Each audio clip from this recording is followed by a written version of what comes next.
یہ بھائی بھی اپنی بہنوں کی بہترین تربیت کرے، بہتر انداز سے تربیت کرے، ماں باپ بیٹیوں کی تربیت کرے، حسن سلوک کرے، اور بھائی اپنے بہنوں کے ساتھ اچھا سلوک کرے۔ کل قیامت کے دن جنت میں میرے اتنے قریب رہے گا، اتنا قریب رہے گا جیسے یہ دونوں انگلیاں ہیں، اتنی قربت۔ ایک انگلی بڑی ایک چھوٹی ہے، مقام نبی صلی اللہ علیہ وسلم اونچے ہیں، لیکن اس شخص کو رفاقت کی بشارت دی گئی۔ غور کیجئے گا، حدیث کے اندر جہاں بیٹیوں کی تربیت پر جنت کی ضمانت، جہاں بیٹیوں کی پرورش پر جنت کا سایہ، جہاں بیٹیوں کی تربیت پر نبی کی رفاقت کا منظر کشی، وہی ایک بھائی کو بھی تحفتاً دیا گیا ہے کہ تم بھی اپنی بہنوں کے ساتھ اچھا سلوک کرو، اپنے بہنوں کے ساتھ اچھا برتاؤ کرو، حسن سلوک کرو، تم بھی نبی کے ساتھ قریب رہو گے جیسے کہ ماں باپ نہیں۔ بڑی بہن جو ہوتی ہیں وہ ایسا کردار ادا کرتی ہیں اپنے بھائی کی زندگی میں، ان کو کھلاتی ہیں، پلاتی ہیں، پالتی ہیں، پوستی ہیں۔ اگر ماں باپ نہیں ہے تو بڑی بہن اپنے بھائیوں کو اپنے بیٹوں کی طرح، اگر شادی ہو گئی تو اس طرح سے پالتی اور پوستی ہے۔ بڑی بہن کا کردار بھائی کے لیے بڑا نرالا ہوتا ہے، بڑا ہی بہترین ہوتا ہے، اور جس طرح سے وہ کوشش کرتی ہے کہ میرا بھائی کسی طرح کی کوئی تکلیف اسے نہ ہو۔ بڑی بہن ہمیشہ اپنے بھائیوں کا خیال رکھتی ہے، اپنے چھوٹے بھائیوں کو اپنے سے اونچا اور بلند مقام پہ دیکھنا چاہتی ہے۔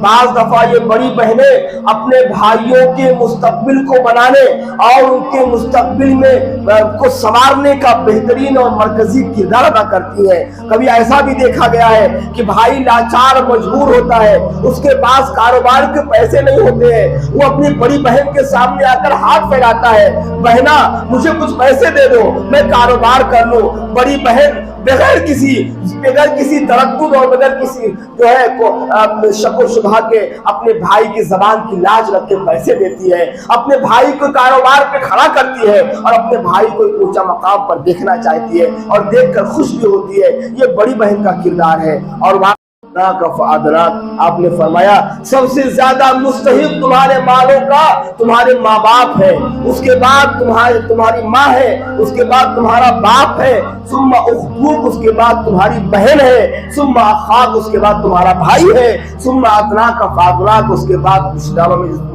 سب سے زیادہ قریب رشتہ داروں میں سے ہو وہ، ان کے بعد پھر ان کے بعد۔ یہ نبی کریم صلی اللہ علیہ وسلم کا۔ برادران اسلام، آج کی اس خطبہ جمعہ میں نے جس ٹاپک اور جس عنوان کا انتخاب کیا ہے وہ ہم سب کے لیے نیا ہے اور میرے لیے خود بھی نیا ہے۔ اس عنوان پر شاید ہی آپ نے سنا ہوگا، میں دعویٰ تو نہیں کر سکتا، لیکن اس ٹاپک اور عنوان پر معاشرے کے حالات پر نظر رکھتے ہوئے بولنا، عوام کو اس سے آگاہ کرنا بطور خاص مسلمانوں کو انتہائی ضروری ہے۔ اس لیے میں گزارش کروں گا کہ آپ لوگ انتہائی غور سے اور دل جمعی کے ساتھ اس خطبہ مسنونہ کو سنیں۔ عنوان ہے بہن کا جذباتی رشتہ۔ خطبہ مسنونہ میں نے سورہ قصص کی 3 آیتیں پڑھی ہیں، 11، 12 اور 13۔ بتانے کا مقصد یہ ہوگا کہ ایک بھائی کی زندگی میں بہن کا کردار کیا ہے۔ بحیثیت مسلمان کیا بھائی کی ذمہ داری صرف اتنی ہے کہ شادی کر دی جائے، اس کے بعد وہ اپنے گھر چلی جائے بس؟ یا ماں باپ زندہ ہے تو وہ بیٹیوں کو دیکھتے ہیں، بھائی کو اس سے کوئی سروکار نہیں؟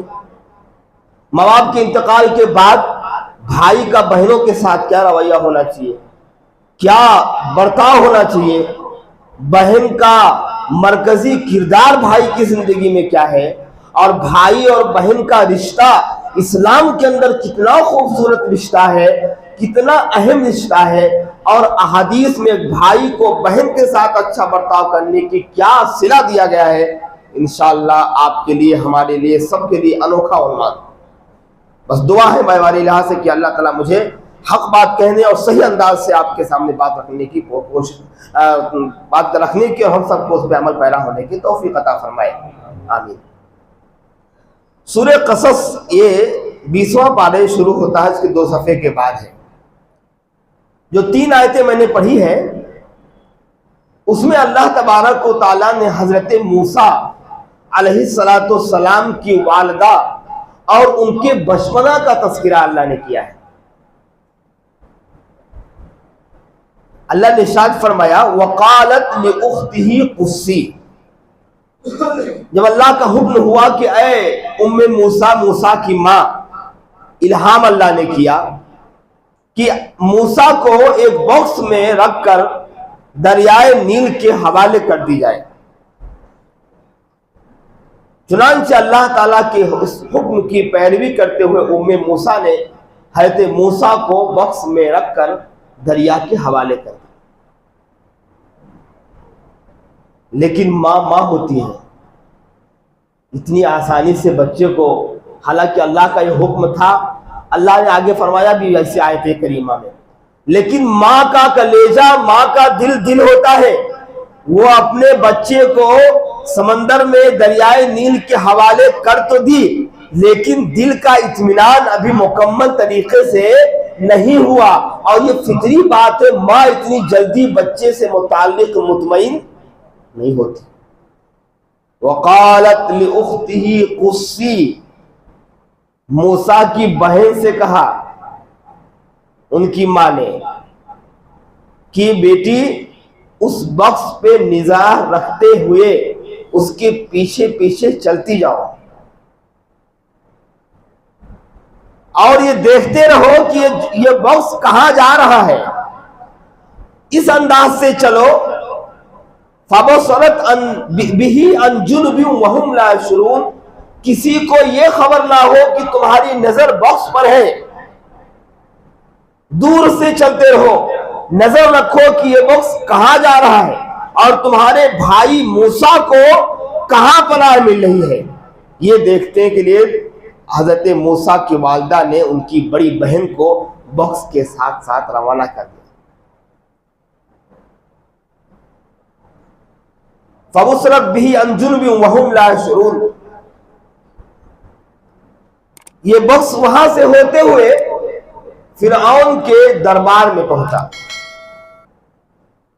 اور ہم سب کو واقعہ پتا ہے، فرعون ان کی بیوی آسیہ جھرنے کے یعنی ندی کے کنارے بیٹھے ہوئے تھے، بکس دیکھا، اس میں سے رونے کی آواز آئی، اللہ تعالیٰ نے آسیہ کے دل میں اس بچے کی محبت ڈال دی۔ موسیٰ السلام، اللہ فرما رہا ہے وَحَرَّمْنَا عَلَيْهِ الْمَرَاضِيَ مِنْ قَبْلِ، اور ہم نے فرعون کے محل کی تمام دائیوں پر موسیٰ کا دودھ پینا حرام قرار دے دیا۔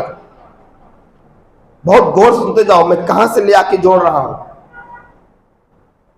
محل میں پہنچ گئے، بچہ رو رہا ہے، ایک دائی، 2 دائیاں، محل کی دائیاں دودھ پلانے کی کوشش کر رہی ہیں، چھاتی کو منہ میں ڈال رہی ہے، حضرت موسیٰ منہ پھیر لے کوشش کر رہی، بہت ساری دائیوں کو بلایا گیا۔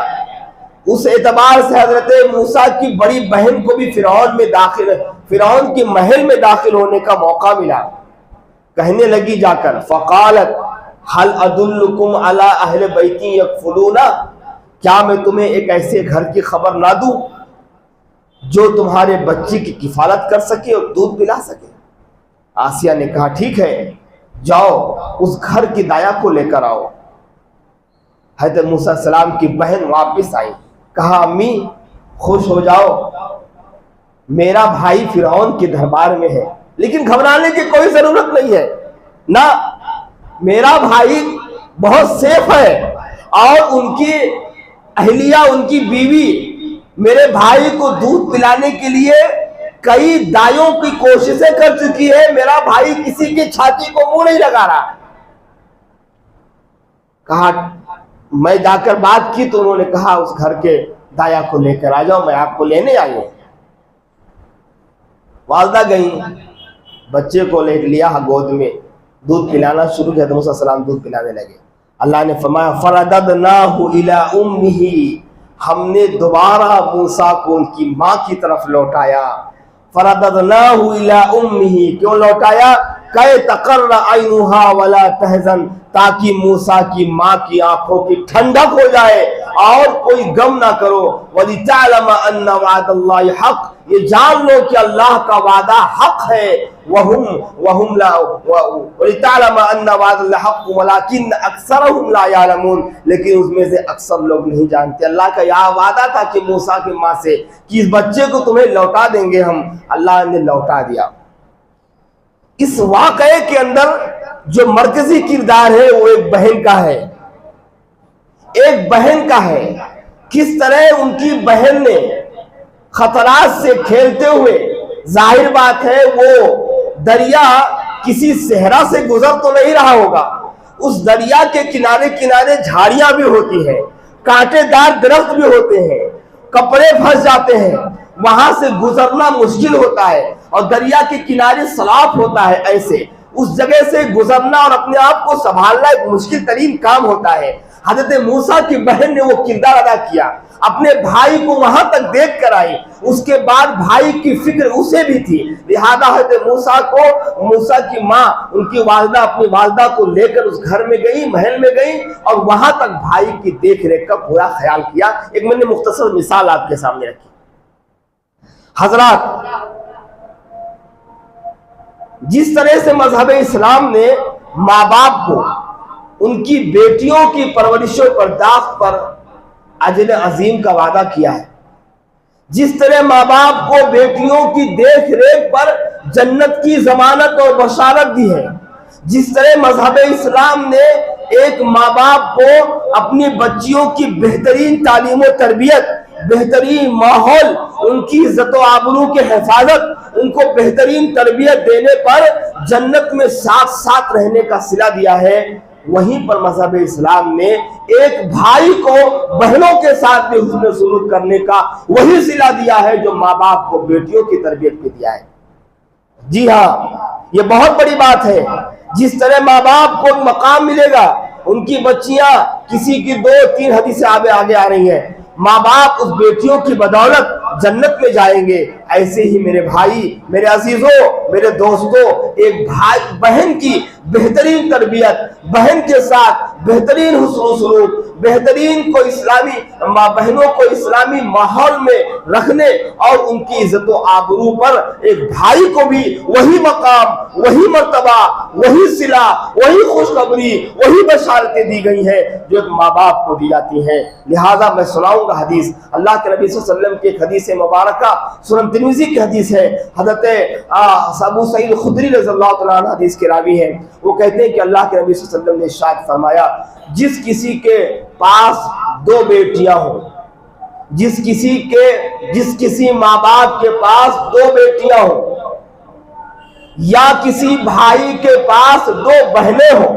یس اس میں ہے واضح، یا کسی کے پاس 3 بیٹیاں ہوں، یا کسی کے بھائی کے پاس 3 بہنیں ہوں، وہ ان کے ساتھ اچھا سلوک کرے، وہ ان کے ساتھ حسن سلوک کرے، بہترین طریقے سے ان کی زندگی میں کام آئے، ان کو اپنے اچھے انداز سے تعلیم و تربیت سے لے کر چلے، فلہ الجنہ، تو ایسے ماں باپ کے لیے، ایسے بھائیوں کے لیے جنت ہے، جنت کا صلہ دیا گیا ہے۔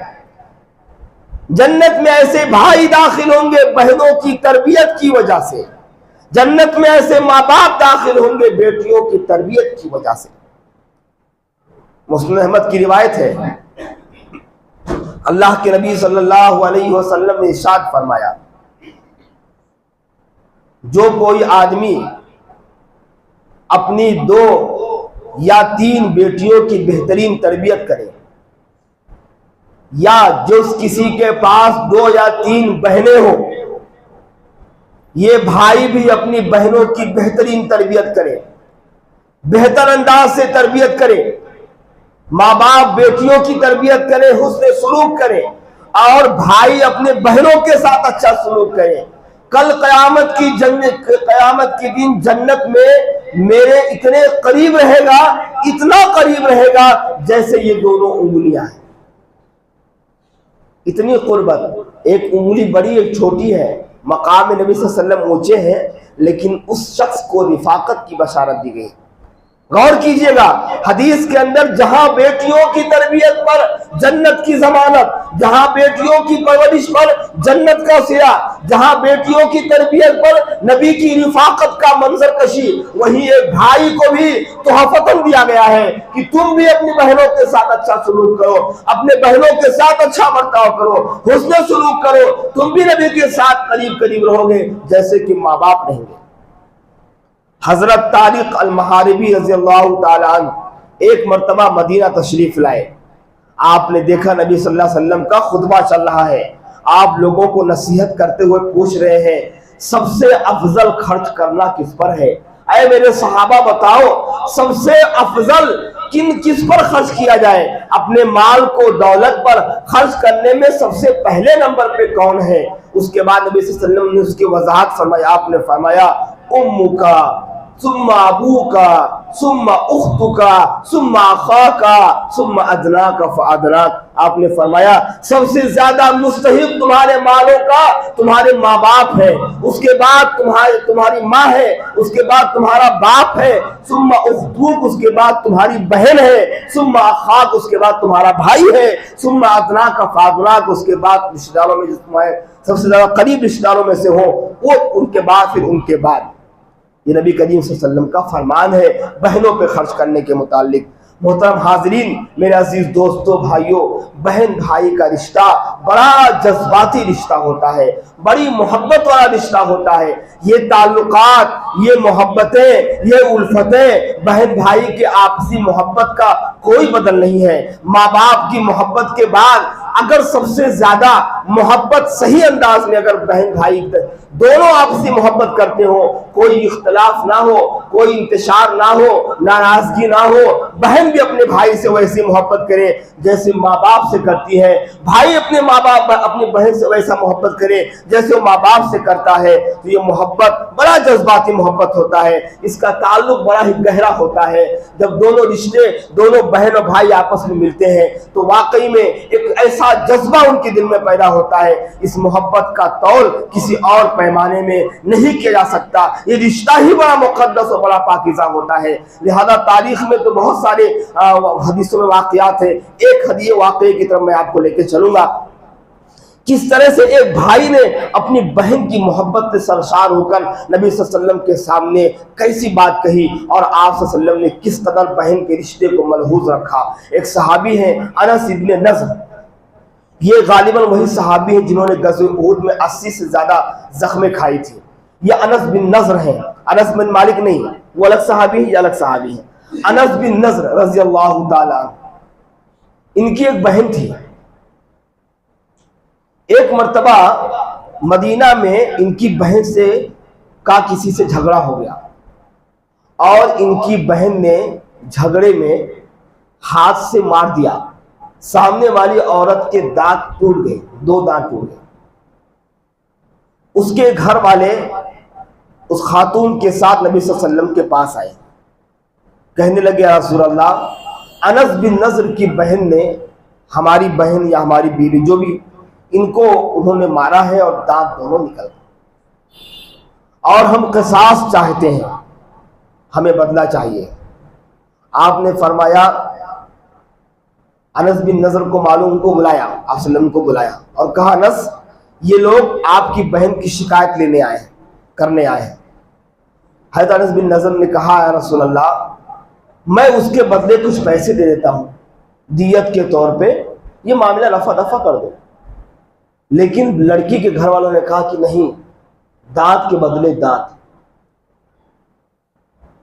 اور اللہ کا یہ اسلام کا بھی حکم ہے نا، وَكَتَبْنَا عَلَيْهِمْ فِيهَا أَنَّ النَّفْسَ بِالنَّفْسِ وَالْعَيْنَ بِالْعَيْنِ وَالْأَنْفَ بِالْأَنْفِ وَالْأُذْنَ بِالْأُذْنِ وَالسِّنَّ بِالسِّنِّ وَالْجُرُوحَ قِصَاص۔ اور ہم نے کتاب تورات میں یہ بات لکھ رکھی ہے، تورات میں، کہ اگر کسی کا دانت، کسی جو ہے زبان کے بدلے زبان، دانت کے بدلے دانت، ناک کے بدلے ناک، اور اسی طرح زخم کے بدلے زخم،